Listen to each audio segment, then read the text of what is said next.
Give a big round of applause to none other than Floyd Mayweather.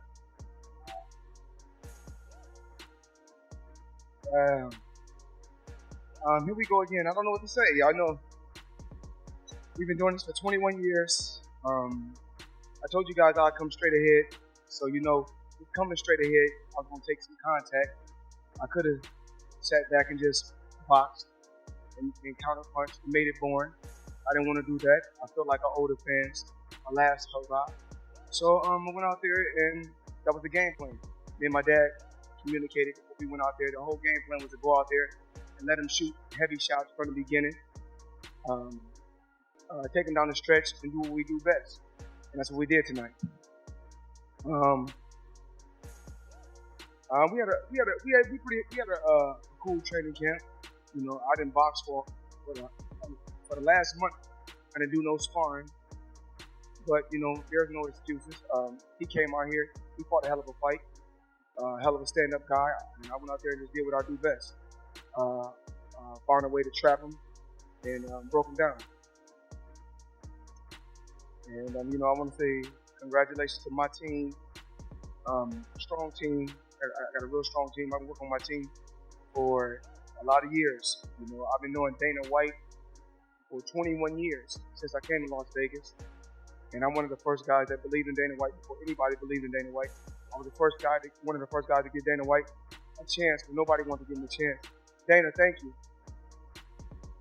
And Leonard Ellaby, CEO of Mayweather Promotions. We don't always see eye to eye, but at the end of the day, we always get great results when we get the job done. Me and my father, we don't always see eye to eye, but we always get great results, and that's really what it's about. My publicist, Kelly Swanson, CBS, Showtime, Steven Espinoza. There's so many people I want to thank. The CEO of the UFC, the fans from Ireland that came over, all the media, the MMA media, the boxing media, for covering this event. I wanted to go out with a bang. I told you guys it'd be blood, sweat, and tears. And I told you he was a hell of a fighter standing up. Kind of shocked me. And I told my dad, it was something I was talking to my dad about, that me and him will keep amongst us. But certain things don't go out to the public, But we had a game plan. Our game plan was to take our time, let him shoot all his heavy shots, keep walking him down, shoot heavy shots to the body, shoot big shots upstairs. And my dad thought it was going to be a little bit earlier, around the 7th or the 6th. But, it took us a little longer than we expected. But we did what we said we were going to do. And I promise everybody, remember this. I told you people, I guarantee you this fight wouldn't go the distance. I told you, I was going for the knockout, I was going straight ahead. And with going straight ahead, you're going to take contact. I understand that. But, after 21 years in the sport of boxing, I had some great fights, I had some boring fights.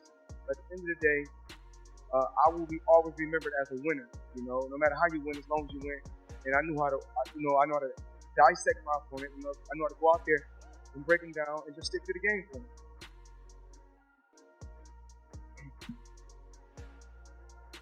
Floyd, right straight in front of you. What up, Kevin? Congrats on the win. First, I have a couple questions. First, you mentioned you hadn't sparred the last month. Was it an injury or why not? It was an injury, of course. Not an injury like that, but I wanted my hands to be 100% for the fight. I didn't want my hands to grow brittle. Everybody knows that. I wanted my hands to be solid when I come out here. So when I'm shooting hard shots, I'm able to break the guy down. Whereas I'm on the box and I got a serious hand injury, I wouldn't be able to punch as hard. My second question, though, is you were the biggest star, you sold the most pay-per-views, the most tickets. Where does boxing go from here after this? How do you generate the next level of stars? And who do you see as the guys who are going to be the ones selling a million pay-per-views and keep up the momentum that you have in 2017 in boxing? Okay, I'm going to touch on this. I want to touch on that, Kevin, but I want to say something. We did for the live gate. We also, on pay-per-view, it took us so long to come out for the fight. I know all the fans were anticipating, like, why you guys taking so long? The reason why we took so long is because the servers The pay-per-view server in California and in Florida crashed. So we want to make sure we get everything back in place, everything in the right place so that everybody can see pay-per-view and give everybody a show. And you asked me about who do I think is the next superstar in boxing. There's a lot of hell of a fighters out there.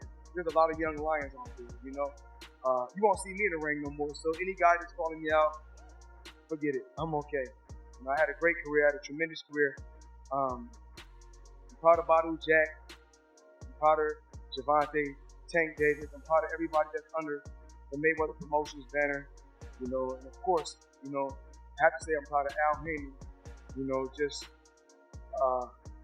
being an advisor / manager, us being business partners, us communicating, us knowing one another for over a decade, and us, taking boxing to that next level. And Steven, and I can't thank Steven enough, and I can't thank Showtime enough or CBS just for believing in me. I had when I went to Showtime. I told Showtime, these are the things that I want to do. I want to roll the dice and take chances and do record-breaking things. And tonight, we broke the Pacquiao pay-per-view number. We broke. All I'm doing is breaking my own record. So, but hopefully, I can find the next Floyd Mayweather that can sell 1 million homes, Kevin. Everything takes time, but eventually, we'll find the next superstar. Hey, Floyd. Straight back. Congratulations. Right here, baby. Oh, hey. Dan Raphael here. I know, Dan. All right. You write for ESPN, Dan. I've been knowing you better.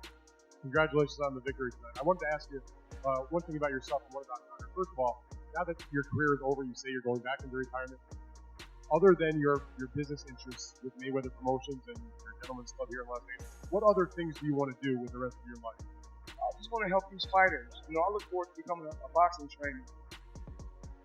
Just helping trainers. As far as no different from my dad is a hell of a trainer.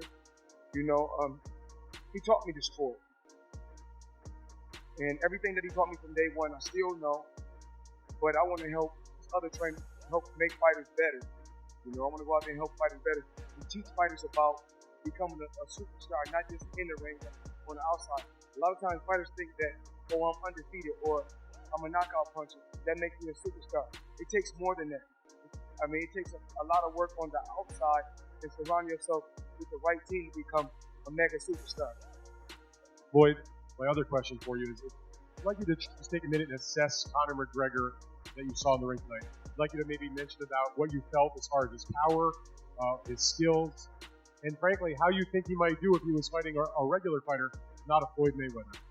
He was solid. I've been off for a couple of years, and I'm a lot older now. Remember I told you guys, I'm not the same Floyd Mayweather I was 21 years ago. I told you guys I'm not the same Floyd Mayweather I was 2 years ago. But remember, I still have a hell of an IQ, and I'm still a thinker. So what I did was, as far as punch power, he's solid. I felt it before, so that's why I kept coming straight ahead. It obviously wasn't the type of power to say I can't come forward, because if it was that type of power, I wouldn't have came forward. Floyd, just to follow up on Conor, there's a lot of concern coming into this fight that the rules were going to be followed, and it was a little bit rough at times in there. There were some warnings. How did you feel about the way Conor conducted himself in the ring tonight? I let the referee do his job. I'm not here to bash the referee. But you guys know what's going on. A lot of rabbit punching, a lot. Things happen, but you live and you learn. The referee's a hell of a referee. Conor McGregor's a hell of a fighter. I'm not here to bash anyone. I just went out there to do my job.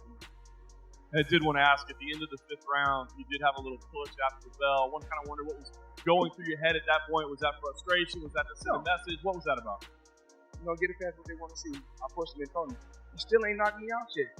They said it wasn't going past 4. Show me your real power.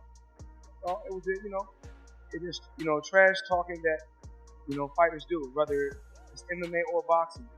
We talk trash. That's what we do.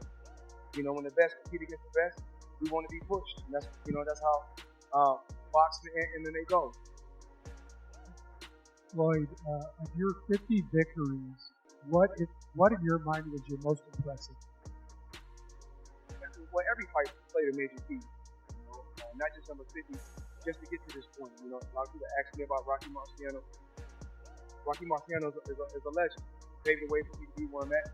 There's a lot of champions that paved the way for me to be where I'm at. I'm very appreciative, very thankful, and like I said, every fight counts to me. Not just one fight, not number 48, not number 49, not number 50. Every fight played a major key in my career. Floyd, I actually Bronco trying to surprise and build like media tour. Can I ask the same question? Like, did surprise in any fight? I'll say it again. Did anything surprise? Did McGregor surprise you anyway tonight? I knew he was going to be awkward in the beginning, but right before we came out, I talked with the legendary trainer, Floyd Mayweather, my father. We talked. And he said, we communicated. When I was younger, when I got older, me and my dad was able to talk. There's a difference between when I'm 21 and I'm 40. Me and my dad is able to have a father-son conversation. We communicated, we talked. And my dad was in the corner a couple times, and he wanted more out of me, but he knows the reason why. He knew what I was doing. We talked about it in the back. We said the game plan is let him shoot his low, let him shoot all the hard shots. He's gonna try to kill me. We're gonna keep switching. We'll take our time, shoot hard shots to the body, eventually break him down. We get him around the 60 to 70. He lasted a little longer than we expected, but I stuck to the game plan. Floyd? Over here to your left. Hi Floyd, it's Yvette with Hollywood Unlocked. So I was wondering, the internet has been going in on Conor for hitting him in the back of the head a few times. He had a few warnings. Did that throw you off at all? I'm not here to bash you. I told you guys what I was going to do. I knew it was going to be a tough contest. If I push myself. And in number 49, it wasn't good enough. Number 48 wasn't good enough. So I told you guys I was going to come straight ahead for number 50 to be good. I can't be the fighter and the I have to choose what I'm going to do. And a lot of rabbit punches, a lot of hitting in the back of the head, hitting in the back. Once again, I'm not the referee, I'm just the fighter. That's for the referee to do his job. And I told the referee in the back, you go back and view it. When the referee was in the back with me, I told him, you're going to be doing a lot of rabbit punches. And my only concern was hit me in the back of the head. I said, I want him to keep the punches on the side and in the front. But all the shots are coming to the back. But he's tough. Tough guy. Floyd, did you feel any effects of age? Oh, no, not at all. I mean, it is what it is. I just know that going straight ahead, with your guards up, you're going to get some contact. I'm trying to close the gap. He was throwing some awkward shots from an awkward position. Landed a couple uppercuts, hooks. But I'm more like, stay calm, relax. You've been here before because, you can't play into the crowd. You can't play into his fans. Just take your time, stick to the game plan, and you'll do the job. I thought a great example of, your legacy and how long you've lasted was your Bronco situation in this way. As you reflect on all the difficulties that you have to endure to reach 50-0, is that the ultimate sense of pride that you take away from your career? Like what? What take away from my career? Like what? Just enduring all those things, trying to make waves, taking on each opponent, like you said, dissecting each opponent, figuring each guy out, and doing what you do over time. I mean, this is about my career. Another thing about my career, I never wanted, as far as, making weight. When you ask me about Gervonta, Tank making weight. He's young. But when I was young, I think I would have made those same mistakes if I didn't have my father in my life. Just being a coach that was extremely hard on me. I think that if he didn't discipline me in boxing, I don't really know where, how my career would have played out. I didn't want to slack, and I didn't want to seem irresponsible or not disciplined. So that's why I always you got to sacrifice something to get something. So that's why I've always made sacrifices to get to a certain level. And to get to the pinnacle, you got to make sacrifices, and that's what I did. Floyd, I know you said everything went according to plan tonight, but was there any point that when Conor pushed you to something you didn't want him to do this night? I mean, you follow or were you comment on what he said to make you fall like an accident tonight? Say it again. You wanted to what? He said over the ring that he made you fall like a Mexican tonight. Did you buy that? Do you agree with that? Listen, everybody know in this room that's watched me fight. I could have easily outboxed Conor McGregor, counterpunched him all night. That's not what I wanted to do. I wanted to go out with a bang. I told you guys I would come straight ahead. I feel like I owe that to the fans for the Pacquiao fight. Even though I don't owe anybody nothing, I put the pressure on myself and did it myself. And that was a goal of mine. I told you guys that this fight wouldn't go the distance. Go back and look at all the interviews with me.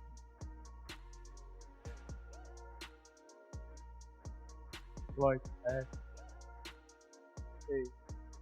such a great sportsman. First off, congratulations, not just on tonight, but on 50 fights on your way. Congratulations, well played, sir. The people that we've spoken to ahead of this fight, when we've asked them what chance does Conor McGregor have, how does he beat Floyd Mayweather, and these are other fighters and just fight fans in general, they said one thing Floyd Mayweather's got to overcome tonight is the will of the Irish. Did you feel the Irish presence in the crowd tonight? I never focus on anything but the guy that's in front of me. Because when it comes down to it, I always said this for many, many years. The fans cannot fight for you. But one thing I know I can do, I can fight. So, the fans, when they shout, scream, I don't worry about nothing. I, keep my composure, stick to the game plan. Constantly keep coming ahead, pushing me back. When he first come out for the first 20 seconds of the round, when he go back to his corner, and he sit down. He said when he come out, he's gonna come out for 30 seconds and fight hard. Then he's gonna break. And once he breaks, that's when I'm gonna shoot a hard shot to the body, hit him with a hard shot at the top, and keep pushing him back. Remember, I told you guys, weight doesn't win fights. Fighting wins fights. And then, when I said talking doesn't win fights, fighting wins fights. Meaning that when we was on when we was on stage for the weigh-in, I don't have to do no more talking. We fighting tomorrow, so I did enough talking on our tour, basically. So everybody said, "Oh, maybe you were talking on the tour." Okay, I did a lot of talking on the tour, but now it's time to fight. We're 24 hours away from the biggest fight in the world, the biggest combat fight in the world. There's no need to talk anymore. And remember, all the fans that were here, those are soccer fans. And for the international people, those are football fans. But he's a hell of a fighter. And then, I hear him talking about, you should let me go out on my back or go out on my face. No. The referee saves you because the referee is thinking about your future. Because you're still young, and we want you to be able to fight again someday. So the referee is saving you. He's not saving me. That's all I'm saying. Floyd, I'll say you sound pretty certain on a retirement this time around. But obviously, we've heard that before. What is different this time around? And is it a different feeling than previous retirement? Yes, I did walk away from the sport before. Very comfortable. Didn't have to come back. But like I said, we do foolish things sometimes. All of us do foolish things. But I'm not a damn fool. If I see an opportunity to make 350 million in 36 minutes, why not? I had to do it. But this is the last one. You guys have my word. I had a great career. A great career. I can't complain about anything. I can't complain about anything. Stephen Espinosa, like I said before, in CBS, they gave me the biggest deal in sports history.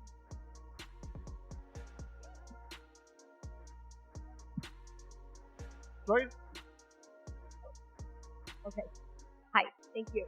Karen Bryant for MMA Heat. Floyd, you talked about not sparring, and I am curious. Right here. Okay. You talked about I know I got a sharp mind. I see you when I walk in. Yeah, you did. You looked right at my camera. Thank you so much for that. Okay. It's online already. So you said you didn't spar much for the last month, and then you make the request to have the glove outside. Right. So how did that feel to you tonight? You know, did your punches feel different? Did they feel more powerful? How did that affect your performance, Steve? Remember, I told you guys this in the last. Go back and look at the last press conference. This is exactly what I said. Remember, you can give it, but I've been hit by some of the best punches in the world throughout my career. 90% of the time, I'm dishing it out. I told Conor McGregor, this is exactly what I told him. I said, you can dish it out, but you have to be able to take it. Same when you dish it out, you have to be able to take it. Just like when you have children, you got children, and they joking with each other. One want to joke with the other, but the other don't want.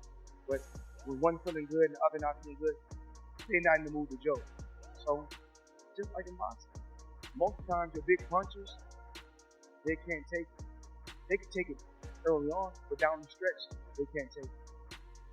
So my other question to you is, obviously you guys went back and forth a lot during the press conferences leading up, but Conor is always somebody who's noble in defeat. So what was he saying to you inside the ring afterwards? What did he say when you guys exchanged words after the fight? I just told him, you're a tough competitor. Good fight. Keep up the good work, basically. Always want to carry myself like a gentleman, even though, you gotta realize when we in the press conference, we'll be doing what we're doing. That's my job. He's the notorious one. I'm the money man, so we got to get a fans what they want to see. When the fans, when we done the press tour, we went to four cities in 3 countries in 4 or 5 days. So when we had a meeting like this, packed with 20,000 fans, we got to give them a show. And a lot of people thought it was fake. No, we didn't like each other. We probably still don't like each other, but we still have to act like gentlemen at the end of the day. I can't come here, after making, over 300 million. I'm not going to be like, oh, I don't like you. Good fight, make your career go on. Floyd, right here in front. Floyd, have you had a chance to talk to your kids yet? And what does it mean to you and your family to have you finally officially retired? And what does that mean to them? I'm pretty sure they're happy. I'm pretty sure they're happy because they get to see me a lot more. We get to spend a lot more time together, and that's really what it's about. It's about family. I came out here first. My Uncle Roger came out here to Vegas first, and then I didn't even have no plans on moving. Actually, I didn't even have no plans on moving to Las Vegas. I came out here, turned professional at 19. And I can remember when I turned professional, but I always talk about the story in the dressing room, at the Mayweather boxing club. I go in the, and I went to Top Rank, promotion company. When I went inside the office, I looked. Instead, they was talking. Then they moved the piece of paper. Then I seen that check. For myself, I was like, damn, I ain't never seen that many O's in my life. I come from poverty. I come from the inner city. The check was only $100,000, but to me, when I seen the check, it looked like $100 million because in the inner city, I never seen those type of numbers. Hood rich to me is $30,000 or $40,000, $60,000. That's hood rich. You hear about it, but when you actually see them, $100,000. Everything Top Rank was saying to me, I didn't hear anything. I just wanted to sign on a dotted line and get the check. And I